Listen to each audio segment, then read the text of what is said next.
ഈശോ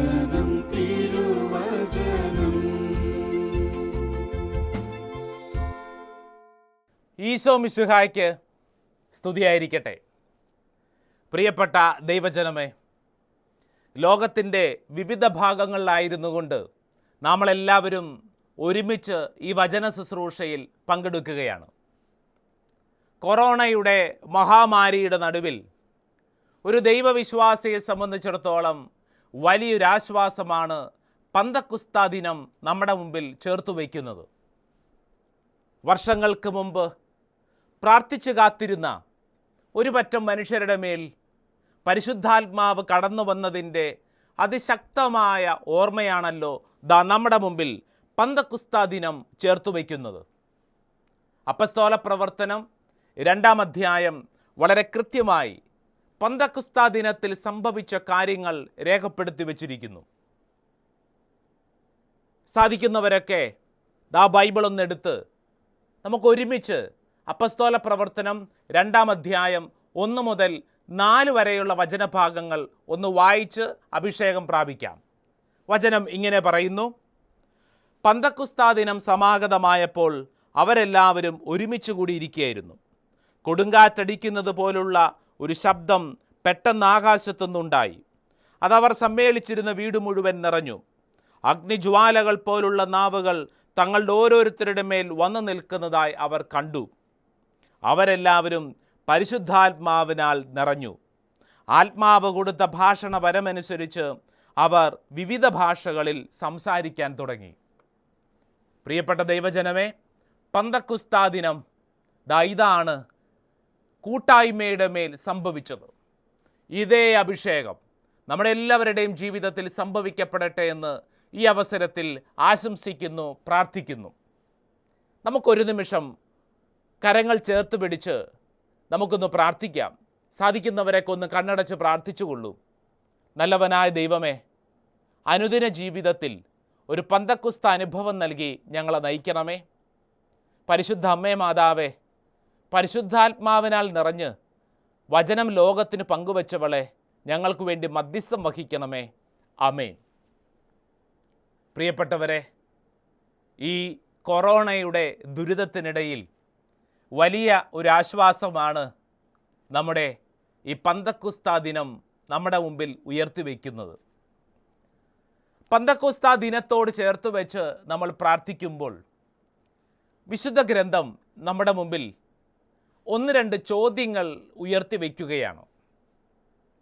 ഈ വചന ശുശ്രൂഷയുടെ ആരംഭത്തിൽ തന്നെ 1-2 ചോദ്യങ്ങൾ ഞാൻ നിങ്ങളോട് ചോദിക്കാൻ ആഗ്രഹിക്കുകയാണ്. ഒന്നാമത്തെ ചോദ്യം, നിങ്ങൾക്ക് നിങ്ങളുടെ സ്വഭാവം ഇഷ്ടമാണോ എന്നുള്ളതാണ്. ചോദ്യം കേട്ടോ? ചോദ്യം എന്താണ്? നിങ്ങൾക്ക് നിങ്ങളുടെ സ്വഭാവം ഇഷ്ടമാണോ? ഒരുപക്ഷെ എന്നെ കേൾക്കുന്ന ചുരുക്കം ചിലരുടെയെങ്കിലുമൊക്കെ മനസ്സിൽ മറുചോദ്യം വരുന്നുണ്ടാവും. വചനം പറയാമെന്ന് അച്ഛൻ വചനം പറഞ്ഞാൽ പോരെ, ചോദ്യം ചോദിക്കേണ്ട ആവശ്യമുണ്ടോ? അതും ഞങ്ങളുടെ സ്വഭാവത്തെക്കുറിച്ചൊക്കെ ചോദ്യം ചോദിക്കേണ്ട ആവശ്യമുണ്ടോ? പ്രിയപ്പെട്ടവരെ, പന്തക്കുസ്തയോടനുബന്ധിച്ച് നമ്മൾ നമ്മുടെ സ്വഭാവത്തെക്കുറിച്ചും ശ്രദ്ധിക്കണമെന്ന് തിരുവചനം ഓർമ്മപ്പെടുത്തുകയാണ്. അപ്പോൾ ചോദ്യം എന്താണ്? നിങ്ങൾക്ക് നിങ്ങളുടെ സ്വഭാവം സത്യത്തിൽ ഇഷ്ടമാണോ? അങ്ങോട്ടും ഇങ്ങോട്ടൊന്നും നോക്കേണ്ട, നിങ്ങളെക്കുറിച്ച് തന്നെ ഒന്ന് ചിന്തിക്കുക. നിങ്ങൾക്ക് നിങ്ങളുടെ സ്വഭാവം ഇഷ്ടമാണോ? പലതരത്തിലുള്ള ഉത്തരങ്ങൾ നമ്മുടെ മനസ്സിൽ തെളിഞ്ഞു വരുന്നുണ്ടാവും. അപ്പോൾ ഈ ചോദ്യം നിങ്ങൾ എന്നോട് ചോദിക്കുകയാണെങ്കിൽ ഞാൻ പറയും, എനിക്ക് എൻ്റെ എല്ലാ സ്വഭാവ രീതികളും അത്ര ഇഷ്ടമല്ല.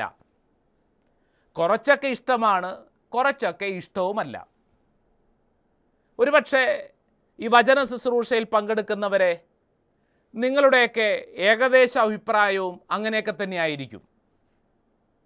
ആരെങ്കിലും പറയുകയാണ്, എൻ്റെ അഭിപ്രായം എന്ന് പറയുന്നത് എൻ്റെ സ്വഭാവം ഇഷ്ടമാണ്, അതായത് വളരെ തങ്കപ്പെട്ട സ്വഭാവമാണ് എൻ്റേത്, ഒരു കുറവുമില്ലാത്ത സ്വഭാവമാണ് എൻ്റേത്. അതുകൊണ്ട് പരിപൂർണമായ എൻ്റെ ഈ സ്വഭാവത്തെ ഞാൻ ഇഷ്ടപ്പെടുന്നു എന്നു പറയുന്നവർ വളരെ ചുരുക്കമായിരിക്കും.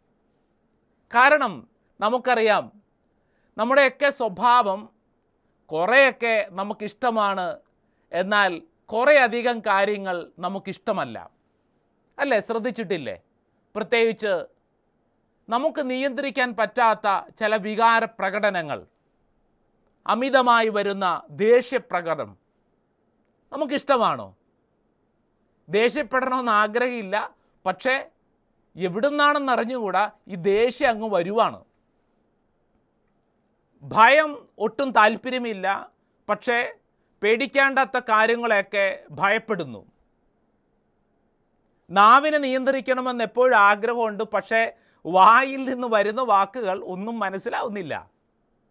അങ്ങനെ തുടങ്ങി നമ്മുടെയൊക്കെ ജീവിതത്തിൽ, നമ്മുടെ സ്വഭാവത്തിൽ നമുക്കിഷ്ടപ്പെടാത്ത പല കാര്യങ്ങളുമുണ്ട് എന്നുള്ളത് വളരെ വ്യക്തമായ ഒരു കാര്യമാണ്. അതേസമയം തന്നെ ഇഷ്ടമുള്ള ചില കാര്യങ്ങളും നമ്മുടെ സ്വഭാവത്തിൽ ഉണ്ട്. ഇനി ആരെങ്കിലുമൊക്കെ നമ്മുടെ സ്വഭാവത്തെക്കുറിച്ച് അഭിപ്രായം പറഞ്ഞിട്ടുണ്ടോ? ആരെങ്കിലുമൊക്കെ നമ്മളോട് പറയുകയാണ്, നീ എന്താ ഇങ്ങനെ, ചോദിച്ചിട്ടുണ്ടോ? ചില സാഹചര്യങ്ങളിലൊക്കെ ചോദിക്കാം, നീ ഇങ്ങനെ അല്ലായിരുന്നല്ലോ, നീ എന്താ ഇങ്ങനെ. ചിലപ്പോൾ നമുക്ക് നമ്മളോട് തന്നെ തോന്നിപ്പോകും, നമ്മളെന്താ ഇങ്ങനെ. ഞാൻ നേരത്തെ പറഞ്ഞല്ലോ, ചിലർ പറയും, ഓ എൻ്റെ സ്വഭാവത്തിനൊരു കുഴപ്പവുമില്ല, ഒരു കുറവുമില്ല എന്നൊക്കെ ചിന്തിക്കുന്നവർ. അവരുടെ യഥാർത്ഥ സ്വഭാവം തിരിച്ചറിയണമെങ്കിൽ അവരുടെ കൂടെ ജീവിക്കുന്നവരോട് ചോദിച്ചാൽ മതി. അല്ലേ? എനിക്കൊരു കുഴപ്പമില്ല, ഞാൻ പെർഫെക്റ്റാണ് എന്ന് ചിന്തിക്കുന്നവരാരെങ്കിലും ഒക്കെ ഉണ്ടെങ്കിൽ നിങ്ങളുടെ കുടുംബത്തിലുള്ളവരോടോ സൗഹൃദ വലയത്തിലുള്ളവരോടോ ചോദിച്ചു കഴിഞ്ഞാൽ അവർ കൃത്യമായ ഉത്തരം പറയും നമ്മുടെ സ്വഭാവത്തെക്കുറിച്ച്. നാളുകൾക്ക് മുമ്പ് ഒരു കൗൺസിലിംഗ് അവസരത്തിൽ കുടുംബിനി ഭാര്യ എന്നോട് പറഞ്ഞു, അച്ഛാ എൻ്റെ സ്വഭാവം കല്യാണം വരെ എന്ത് തങ്കപ്പെട്ട സ്വഭാവമായിരുന്നറിയോ അച്ഛന്. അച്ഛാ കല്യാണം കഴിഞ്ഞപ്പോൾ എൻ്റെ സ്വഭാവം വളരെ മോശപ്പെട്ട സ്വഭാവമായിട്ട് മാറി. ഞാൻ ചോദിച്ചു, അതെങ്ങനെ സംഭവിച്ചു? അച്ഛാ കല്യാണം കഴിഞ്ഞതോടുകൂടി അതിയാൻ്റെ ആ കുരുത്തം കൊണ്ട സ്വഭാവമൊക്കെ എൻ്റെ സ്വഭാവത്തിലോട്ട് വന്നു ചേർന്നു. എൻ്റേത് തങ്കപ്പെട്ട സ്വഭാവമായിരുന്നു അച്ഛാ, ഇപ്പോൾ എൻ്റേത് ഒരു കുരുത്തം കെട്ട സ്വഭാവമായിട്ട് മാറി. ഞങ്ങളുടെ സംഭാഷണങ്ങളിൽ പോലും അങ്ങനെയായി മാറി. അപ്പം ഞാൻ ഒരു കൗതുകത്തിന് ചോദിച്ചു, ചേച്ചീനെ ഭർത്താവ് എന്താണ് വിളിക്കുന്നത്? അച്ഛാ കല്യാണത്തിൻ്റെ ആദ്യ നാളുകളിലൊക്കെ വിളിച്ചു കൊണ്ടിരുന്നത് കരളെ, മോളെ എന്നൊക്കെയാണ്. അപ്പം ഞാൻ ചോദിച്ചു, ഇപ്പം അങ്ങനെ വിളിക്കാറൊന്നും ഇല്ലേ? ഉണ്ടച്ചാ, ഇപ്പോഴും വിളിക്കും, കരളെ, മോളെ എന്നൊക്കെ വിളിക്കും. പക്ഷെ ആ വിളിയുടെ തൊട്ട് മുമ്പിലും പുറകിലുമായിട്ട് വേറെ ചില പദങ്ങളും കൂടെ ഉണ്ടായിരിക്കും. മനസ്സിലാവുന്നുണ്ടല്ലോ അല്ലേ? പ്രിയപ്പെട്ടവരെ, ഈ സ്ത്രീ പറഞ്ഞു വയ്ക്കുന്നത് കല്യാണത്തിന് ശേഷം ഭർത്താവിൻ്റെ കൂടെ കൂടിയതിന് ശേഷമാണ് എൻ്റെ ഈ സ്വഭാവം മോശമായത് എന്നുള്ളതാണ്. നമ്മുടെ സ്വഭാവ രീതികൾ ഈ പന്തക്കുസ്ത ദിനത്തിൽ അവലോകനം ചെയ്യുന്നത് വളരെ പ്രധാനപ്പെട്ട ഒരു കാര്യമാണ്. പ്രത്യേകിച്ച് ഭാര്യ ഭർത്ത ബന്ധങ്ങളൊക്കെ. നാളുകൾക്ക് മുമ്പ് വരെ ഭാര്യ ചായ കൊണ്ടുവരുമ്പോൾ നീ അതിൻ്റെ അകത്ത് സൈനൈഡ് കലർത്തിയിട്ടുണ്ടോ എന്ന് ചോദിക്കുന്ന സ്വഭാവ രീതിയായിരുന്നു ഭർത്താവിൻ്റെതെങ്കിൽ ഇപ്പോൾ ഭാര്യ നേരെ തിരിച്ചു ചോദിക്കാൻ തുടങ്ങി, ഇയാളെന്താ പാമ്പിനെ വളർത്തുന്നുണ്ടോ എന്ന് പറഞ്ഞു കഴിഞ്ഞാൽ സ്വഭാവ രീതികളിൽ വല്ലാത്ത ഒരു വൈരുദ്ധ്യങ്ങളൊക്കെ സംഭവിച്ചു തുടങ്ങിയിരിക്കുന്നു. പ്രത്യേകിച്ച് ഈ കൊറോണ കാലത്തൊന്നും പറയണ്ട. കാരണം എന്താ, ഒരു വീട്ടിനുള്ളിൽ തന്നെയല്ലേ 24 മണിക്കൂറും ഈ മുഖം കണ്ടുകൊണ്ട് ഈ സംസാരം കേട്ടുകൊണ്ട് ജീവിക്കുമല്ലേ. അപ്പം നന്നായിട്ട് നമ്മുടെയൊക്കെ സ്വഭാവങ്ങൾ കൂടെയുള്ളവർക്ക് മനസ്സിലാക്കാൻ തുടങ്ങിയിട്ടുണ്ടെന്നുള്ളതിൽ യാതൊരു സംശയവുമില്ല. അങ്ങനെയാണെങ്കിൽ രണ്ടാമത്തെ ചോദ്യം ഞാൻ ചോദിക്കാം.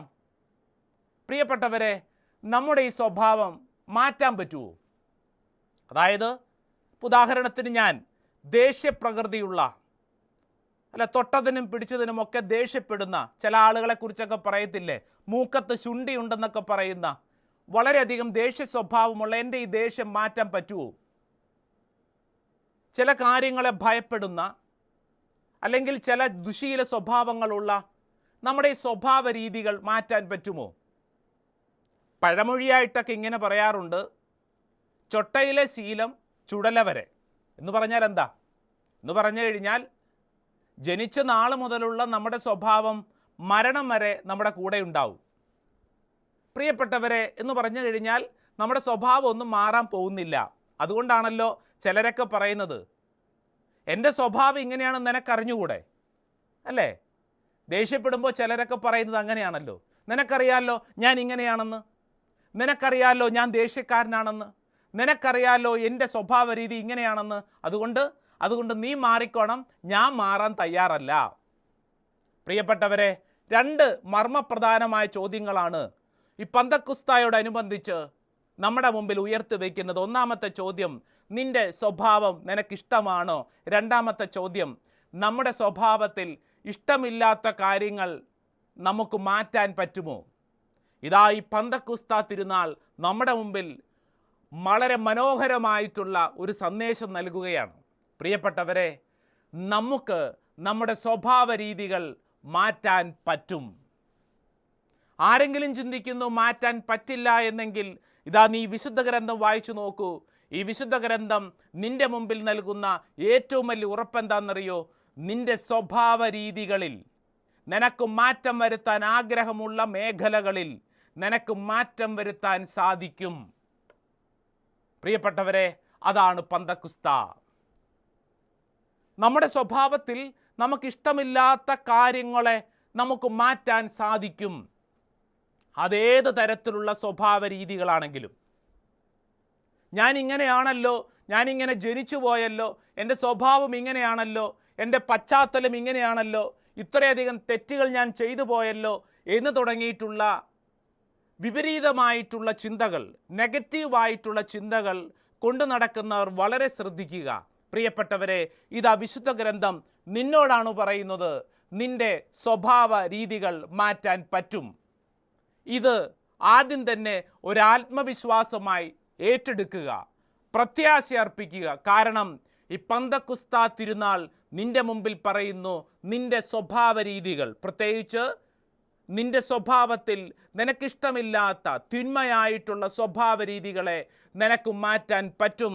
നീ എത്ര പ്രായമുള്ള വ്യക്തിയാണെങ്കിലും, നിന്റെ ജീവിതത്തിൽ എത്ര കഠിനകരമായ കയ്പ് നിറഞ്ഞ വഴികളിലൂടെയാണ് നീ സഞ്ചരിച്ചിട്ടുള്ളതെങ്കിലും ഒരിക്കലും തിരിച്ചു പിടിക്കാൻ പറ്റില്ല എന്ന് വിചാരിക്കുന്ന വ്യക്തിയാണെങ്കിലും, ദാ ഈ പന്തക്കുസ്ത നിന്നോട് പറയുന്നു, നിന്റെ സ്വഭാവ രീതികളെ നിനക്ക് മാറ്റാൻ പറ്റും.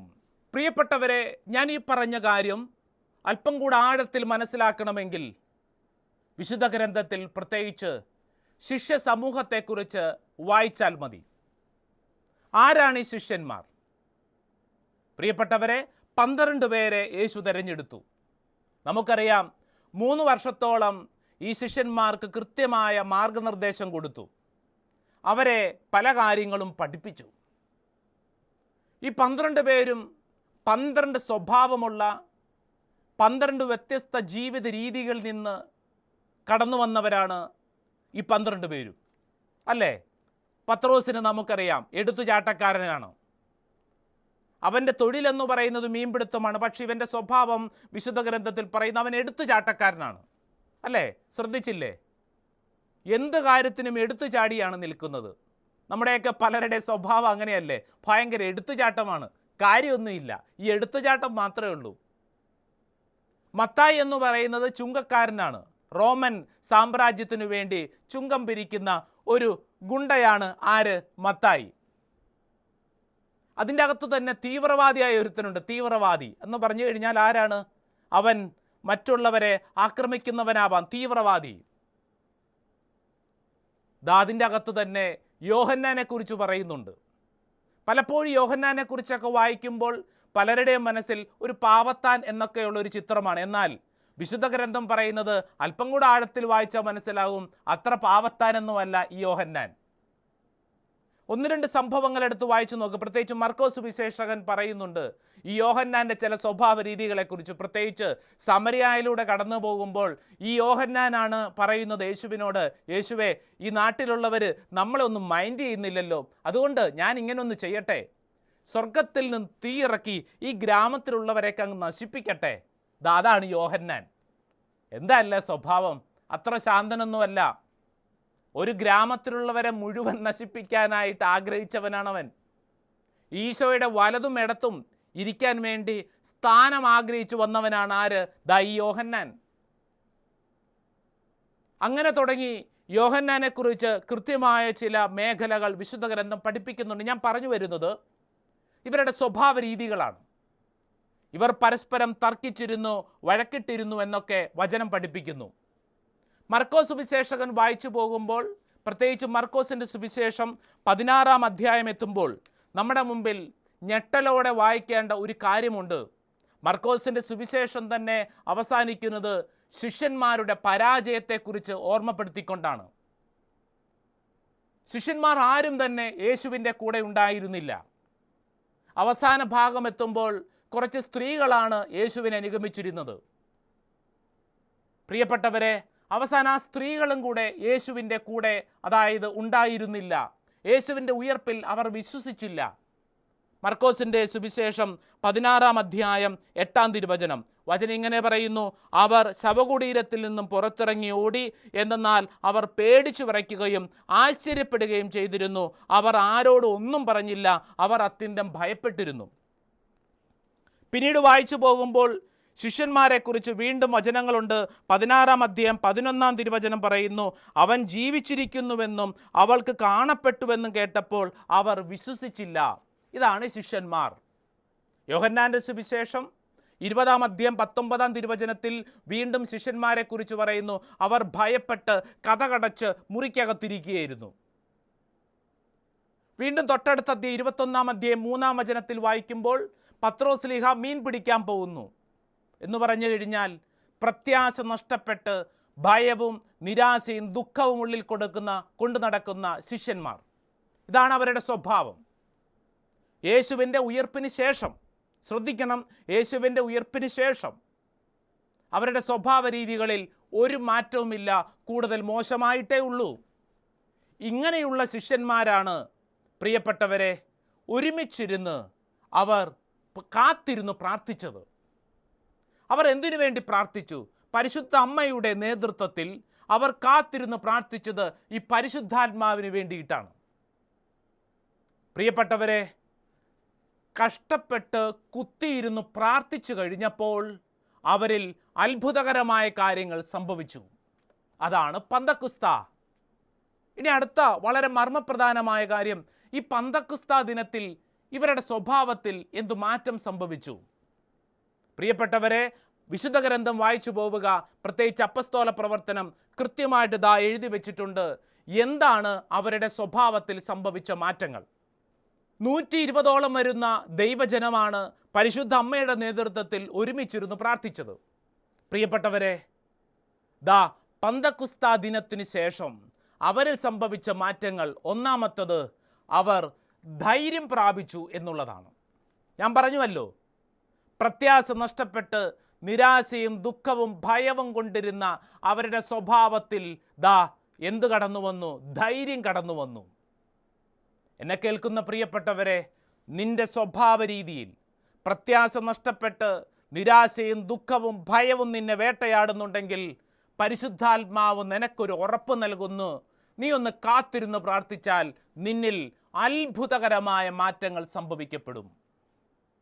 ആരെങ്കിലും നിന്നോട് പറഞ്ഞിരിക്കുന്നു നിന്റെ സ്വഭാവം ഇങ്ങനെയാണ്, നീ രക്ഷപ്പെടില്ല എന്ന മണ്ടത്തരം പറഞ്ഞിട്ടുണ്ടെങ്കിൽ വിശുദ്ധ ഗ്രന്ഥം നിന്റെ മുമ്പിൽ ഒരു ഉറപ്പ് നൽകുന്നു. നിന്റെ സ്വഭാവത്തിൽ മാറ്റങ്ങൾ ഉണ്ടാകും. പരിശുദ്ധാത്മാവിനെ ചേർത്ത് പിടിച്ചാൽ മതി. രണ്ടാമത്തെ മാറ്റം ശിഷ്യന്മാരിൽ സംഭവിച്ചത്, ധൈര്യം പ്രാപിച്ചവർ പിന്നീട് അവർ ചെയ്ത കാര്യം എന്താണെന്നറിയോ? അവർ വചനം പറയാൻ തുടങ്ങി. വചനം പറയാൻ തുടങ്ങി. അവരുടെ നാവ് ദൈവത്തിൻ്റെ ആത്മാവ് ഏറ്റെടുത്തു.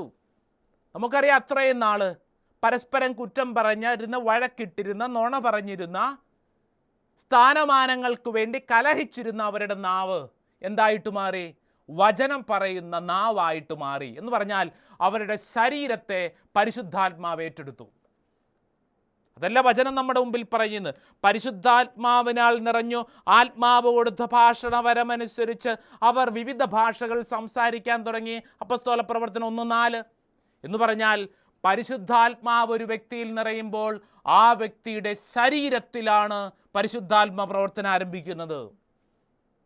അതുകൊണ്ടാണ് കൃത്യമായിട്ട് പൗലോസ് ഇതാ കൊരിന്ത്യർക്ക് എഴുതിയ 1-ാം ലേഖനം 3-ാം അധ്യായം 16-ാം തിരുവചനത്തിൽ പറയുന്നത്, നിങ്ങൾ ദൈവത്തിൻ്റെ ആലയമാണെന്നും ദൈവാത്മാവ് നിങ്ങൾ വസിക്കുന്നുവെന്നും നിങ്ങൾ അറിയുന്നില്ലേ?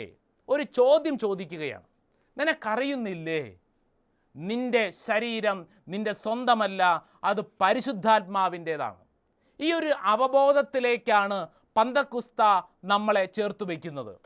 പ്രിയപ്പെട്ടവരെ, അപ്പോൾ ഞാൻ പറഞ്ഞു വരുന്നത്, പന്തക്കുസ്ത ദിനത്തിൽ അവരുടെ സ്വഭാവത്തിൽ വന്ന മാറ്റങ്ങൾ: ഒന്ന്, അവർ ധൈര്യം പ്രാപിച്ചു. രണ്ടാമത്തത്, അവരുടെ നാവ് പരിശുദ്ധാത്മാവ് ഏറ്റെടുത്തു. എന്ന് പറഞ്ഞാൽ ശരീരം പരിശുദ്ധാത്മാവ് ഏറ്റെടുത്തു. അവർ വചനം പറയാൻ തുടങ്ങി. മൂന്നാമത്തെ കാര്യം, അവർ ഒരുമിച്ച് നിന്നിരുന്നു. അപ്പോസ്തല പ്രവർത്തനം 2-ാം അധ്യായം 14-ാം തിരുവചനം, എന്നാൽ പത്രോസ് മറ്റു 11 പേരോടുമൊപ്പം എഴുന്നേറ്റ് നിന്ന് ഉച്ചസ്വരത്തിൽ അവരോട് പറഞ്ഞു. ശ്രദ്ധിക്കണം, മറ്റു 11 പേരോടുമൊപ്പം. അവർ പരസ്പരം വഴക്കിട്ടിരുന്ന സ്വഭാവമായിരുന്നു പണ്ട്. ഇപ്പോൾ ഭിന്നതയില്ല, വഴക്കില്ല, വൈരാഗ്യമില്ല. അവർ ഒരുമിച്ച്, കൂട്ടായ്മ. ശ്രദ്ധിക്കണം, കൂട്ടായ്മ. പ്രിയപ്പെട്ടവരെ, കൂട്ടായ്മയിൽ പരിശുദ്ധാത്മ പ്രവർത്തിക്കാൻ തുടങ്ങുന്നു. പിന്നീട് അടുത്ത വളരെ പ്രധാനപ്പെട്ട കാര്യം എന്താണെന്നറിയോ? വിശുദ്ധ ഗ്രന്ഥം വായിച്ചു പോകുമ്പോൾ അപ്പസ്തോല പ്രവർത്തനങ്ങൾ തൊട്ടുള്ള വചനഭാഗങ്ങൾ നമ്മൾ കാണുന്നത്, ഈ ശിഷ്യന്മാർ പിന്നീട് മാരക പാപങ്ങളിൽ പെട്ടില്ല. അവർ വിശുദ്ധിയുടെ ജീവിതം നയിക്കാൻ തുടങ്ങി. അപ്പം 4 കാര്യങ്ങൾ ശ്രദ്ധിച്ചോണം. 1, അവർ ധൈര്യം പ്രാപിച്ചു. 2, അവരുടെ നാവ് വചനം പറയാൻ തുടങ്ങുന്ന നാവായിട്ട് മാറി. 3, അവർ കലഹിച്ചില്ല, ഭിന്നതയില്ല, അവർ ഒരുമിച്ച് നിന്നിരുന്നു. 4-മത്തത്, അവർ വിശുദ്ധിയുടെ ജീവിതത്തിലേക്ക് പ്രവേശിച്ചു. എന്ന് പറഞ്ഞാൽ അവരുടെ സ്വഭാവത്തിൽ മാറ്റങ്ങൾ ഉണ്ടായി. ടോട്ടൽ ചേഞ്ച്, പരിപൂർണമായ മാറ്റം പരിശുദ്ധാത്മാവ് നമ്മുടെ മുമ്പിൽ ഇതാ ചേർത്ത് വയ്ക്കുന്നു. പ്രിയപ്പെട്ടവരെ, സാമുവേലിൻ്റെ 1-ാം പുസ്തകം 10-ാം അധ്യായം 6-ാം തിരുവചനം നമുക്കൊക്കെ ഒരു പക്ഷേ പരിചിതമായ ഒരു വചനഭാഗമായിരിക്കും. ശ്രദ്ധിക്കണം, വചനം ഇങ്ങനെ പറയുന്നു, അപ്പോൾ കർത്താവിൻ്റെ ആത്മാവ് ശക്തമായി നിന്നിൽ ആവസിക്കും, നീയും അവരോടൊത്ത് പ്രവചിക്കാൻ തുടങ്ങും, മറ്റൊരു മനുഷ്യനായി നീ മാറും. മറ്റൊരു മനുഷ്യനായി നീ മാറും. നമ്മുടെ സ്വഭാവ രീതികൾ മാറ്റപ്പെടും. പ്രിയപ്പെട്ടവരെ, വളരെ ശ്രദ്ധിക്കണം, നമ്മുടെ സ്വഭാവത്തിന് മാറ്റങ്ങൾ വരുത്തുവാൻ പരിശുദ്ധാത്മാവിന് സാധിക്കും. ആരെങ്കിലും ചിന്തിക്കുന്നു ഈ വചനം കേട്ടുകൊണ്ടിരിക്കുമ്പോൾ, അയ്യോ എൻ്റെ ജീവിതം തീർന്നല്ലോ, എൻ്റെ സ്വഭാവം ഇങ്ങനെയാണല്ലോ, എൻ്റെ കുടുംബം ഇങ്ങനെയാണല്ലോ എന്ന തെറ്റായ ഒരു ചിന്തയുമായിട്ടിരിക്കുന്നെങ്കിൽ നിന്റെ മുമ്പിലാണ് പന്തക്കുസ്ത ഒരു സന്ദേശം നൽകുന്നത്. നിന്റെ സ്വഭാവത്തിൽ മാറ്റങ്ങൾക്ക് സാധ്യതയുണ്ട്. പ്രിയപ്പെട്ടവരെ, കഴിഞ്ഞുപോയ കാര്യങ്ങളെക്കുറിച്ച് ഓർത്തുകൊണ്ട് എണ്ണിപ്പെറുക്കാനല്ല, മറിച്ച് ഇനിയുള്ള നാളുകൾ ഒരുപക്ഷെ ഈ കൊറോണ നമ്മുടെ മുമ്പിൽ കുറേയധികം ചോദ്യങ്ങളും ആ ചോദ്യങ്ങൾ വരുത്തുന്ന നിരാശയും ദുഃഖവും ഭയവും നമ്മളെ വേട്ടയാടുന്നുണ്ടാവും. അതിൻ്റെ മുകളിൽ നിനക്ക് സ്വീകരിക്കാൻ പറ്റിയ ശക്തിയാണ് പരിശുദ്ധാത്മാവ്. വേറെ എവിടെ നമുക്ക് ശക്തി ലഭിക്കും? ആരിൽ നിന്ന് ശക്തി ലഭിക്കും? പ്രിയപ്പെട്ടവരെ, ഈ പന്തക്കുസ്ത ദിനം നമ്മുടെ മുമ്പിലേക്ക് ഒരുക്കുന്ന ഏറ്റവും വലിയ സന്ദേശം എന്ന് പറയുന്നത് നമ്മുടെ സ്വഭാവ രീതികളെ മാറ്റാൻ പറ്റും. ഈ പന്തക്കുസ്ത എന്ന് പറയുന്നത് ഒറ്റ ദിവസം സംഭവിക്കുന്ന ഒരു കാര്യമായിട്ട് ആരും പരിഗണിച്ചേക്കല്ലേ. പലരുടെ ഉള്ളിലുള്ള ഒരു കാര്യം എന്താണെന്നറിയോ? ഉയർപ്പിന് ശേഷം 50 ദിനങ്ങൾ കാത്തിരുന്നു, 50-ാം ദിനം പന്തക്കുസ്ത. അന്നത്തെ ഒറ്റ ദിവസത്തെ പ്രാർത്ഥന മതി, പോരാ.